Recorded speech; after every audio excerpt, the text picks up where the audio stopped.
Hello students, this is Nirmala from Vivekananda Academy of Human Excellence, and today we are going to see class 10 Geography lesson number 1, Resources and Development.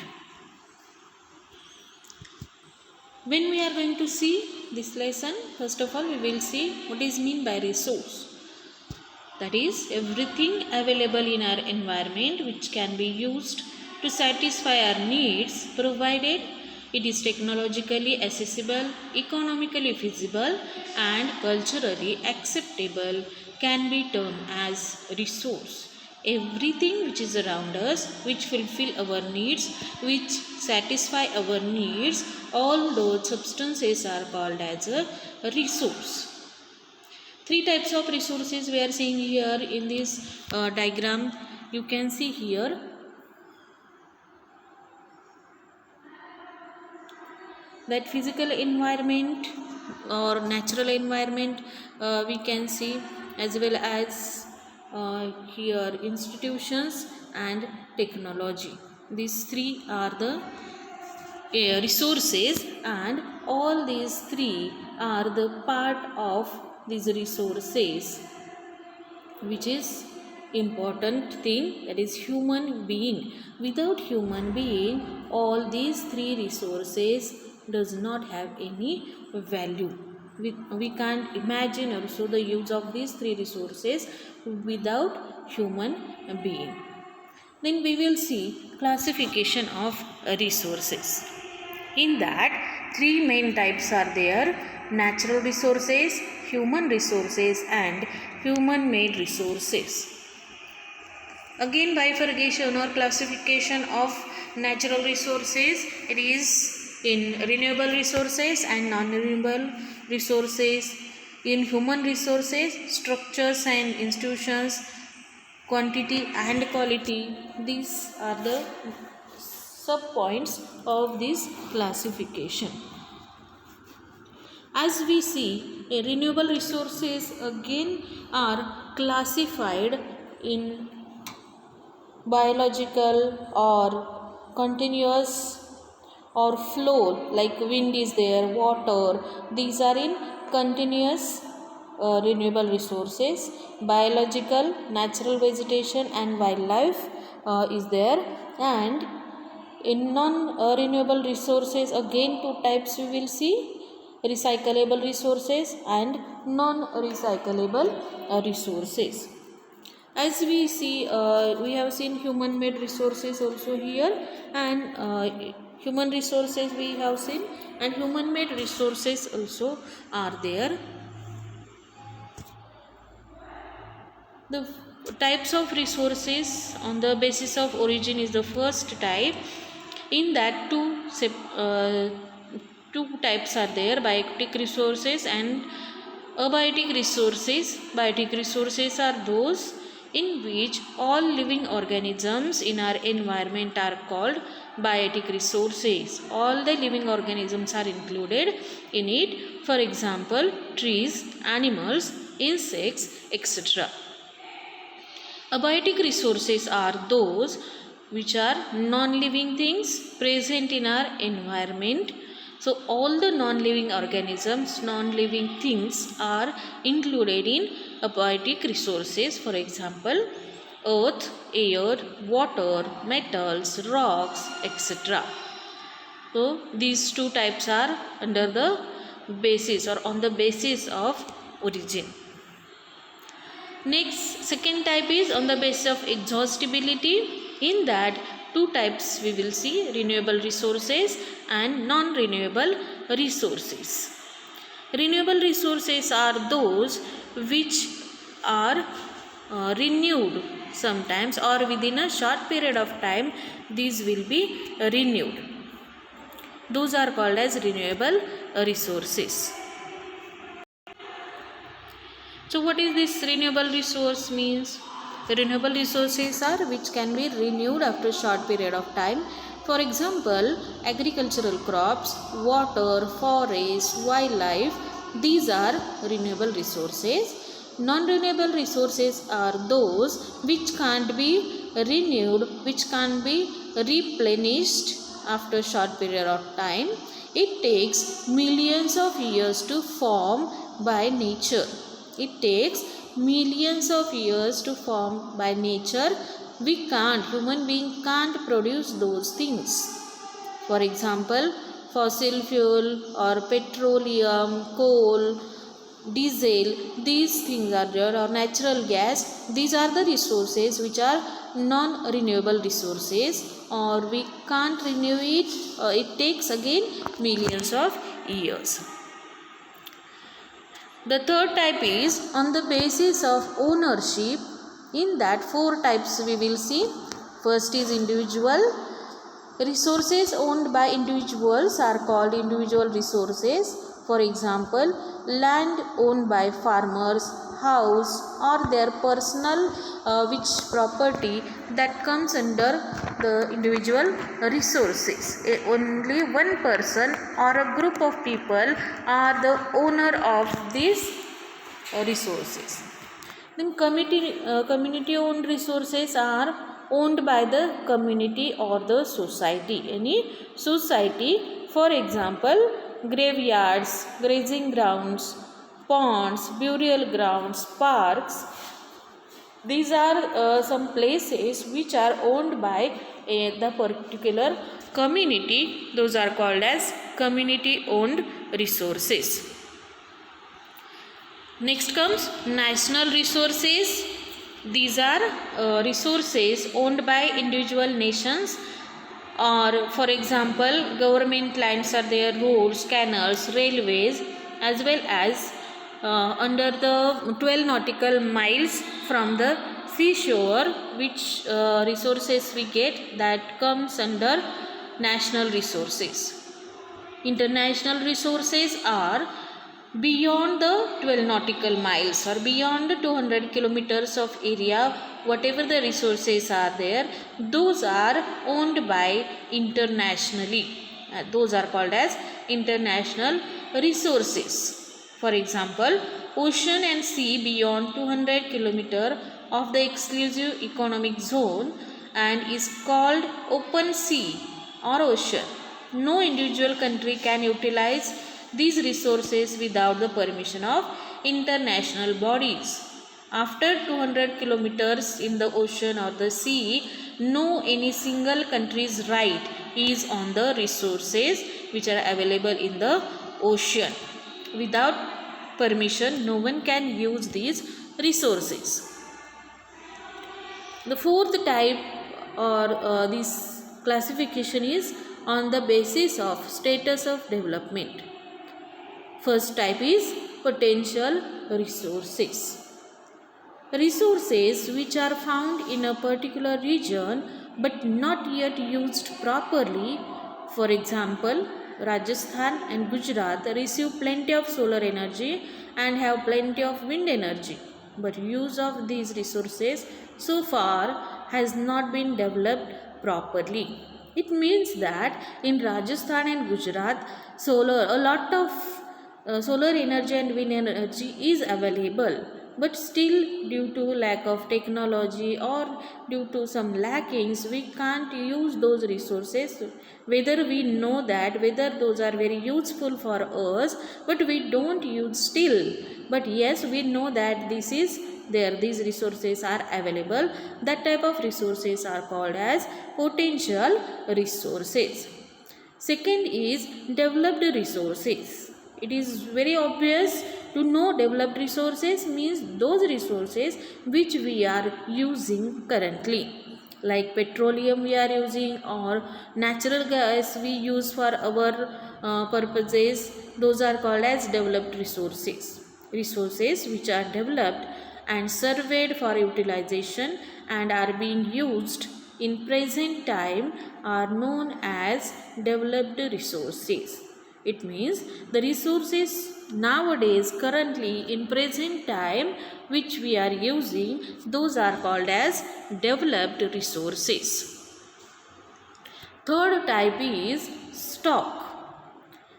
Resources that are available but we do not have proper technology to use them are called stock.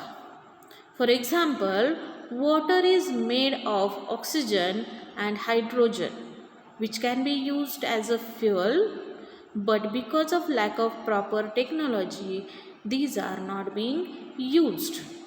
We know that in water two gases are available, oxygen and hydrogen, which is useful for human being, but then also there is no proper technology available still, and that's why we can't use these two gases for our work.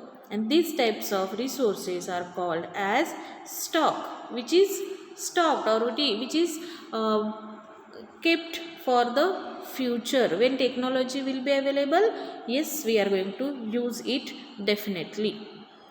Reserves are a little bit similar to the stock, resources which are available and the know how to use them is also present, but they are yet to be used, are called reserves.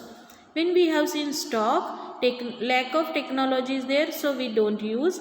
In reserves, technology is also there, we can use those resources, but still now it is not required. We know it very well how to use those resources. Technology is available, but still we don't want to use them now, so we are not using. We have reserved those resources.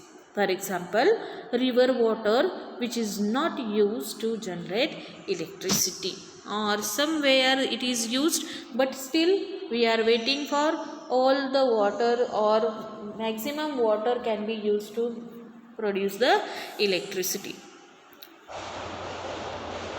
Then development of resources, we will see resources are vital for human survival as well as for maintaining the equality of life. Human beings use them indiscriminately, and this has led to the following major problems. We all know that these resources are important. We have to use these resources from our day-to-day life, from salt to all other resources which we require, but the indiscriminate use, or because of that overuse of these resources, now many of the problems have occurred, or it is getting finished. We know that these are non-renewable resources and we are using without thinking for the future, so many problems have occurred. From those, some problems we will discuss here. First is depletion of resources for satisfying the greed of few individuals. There are few people, rich people, which wants these resources more and more, and to satisfy their greed, not only need but they are greedy, so to satisfy their greed the resources are depleting. Second, accumulation of resources is in few hands, which in turn divided the society into two segments, that is haves and have-nots, or rich and poor. So which few people are there, rich people are there, the accumulation of these resources are in those few hands, and that's why in society now two segments, two parts have made. Haves means rich people and have-nots means poor people. All the resources go towards rich people because they have money, they have wealth, they have power, they are strong. And on another side, if we see poor people, they don't get, or they don't have their proper to fulfill the proper need, that much resources also they don't get. So these two segments have been created in the society. Third, indiscriminate exploitation of resources have led to global ecological crises such as global warming, ozone layer depletion, environmental pollution, and land degradation. We all know about these all the crises, ecological crises, because we are experiencing these. Because why it has happened? Because of indiscriminate exploitation of these resources. Human being has used these resources for his greed without any thinking, or he has not thought for the future, for next generations, and he has used these resources indiscriminately. And so this crisis we are experiencing, like global warming has increased, ozone layer depletion also is there. Due to that many problems occur, direct there's sun rays, UV sun rays comes on the earth, and because of that many of the problems occur. That also we know. Environmental pollution has increased, air pollution, water pollution has increased, soil pollution has increased due to that, and land also degradation has increased. Then what can be done for this depletion of the resources? There is need of proper planning. So we are going to see here what India is doing for this resource planning. In India, we'll see. Resource planning is the judicious use of resources. Judicious use means proper use of resources. That planning will be done here. Resource planning becomes more important in a country like India, where resources are not distributed properly. In India, all the resources are distributed unevenly. In one state, if one type of resource is available, another is not there. So like this unevenly distribution we see in our country. For example, many states are rich in mineral and deficient in other resources, such as Jharkhand is rich in minerals, but there is problem of drinking water and other facilities. So here itself, in our country itself, many of the examples we can see, like Jharkhand has many deposits of minerals, but they suffer for the safe drinking water. Arunachal Pradesh has plenty of water, but lack of other development because of lack of resources. So in Arunachal Pradesh, in east of the India, a lot of water is available, plenty of water is available in these states, but they don't have any type of resources, or minerals are not available in this state. Then what is included in this resource planning? Resource planning involves, which things are involved in this? Resources can contribute in proper development only with a good planning, keeping the technology, skills and institution in mind. So when this resource planning is done, technology, skill and institution should go hand in hand. When technology is available, to use that technology, skilled people are available and institution people are also there, then this contribution will be go towards development. Resource planning in India is one of the most important goals right from its first 5-year plan. Following are the main points of resource planning. So in first 5-year plan, what points have been discussed, that we will see now here for the resource planning.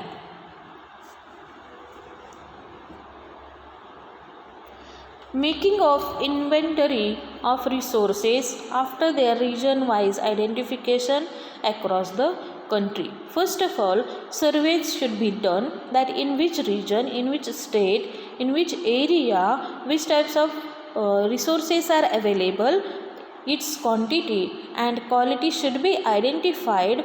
When this survey will be done, when quality and quantity of any resource will be identified, that area can be taken for the extraction of resources. Making of the planning structure with appropriate technology, skill and institution.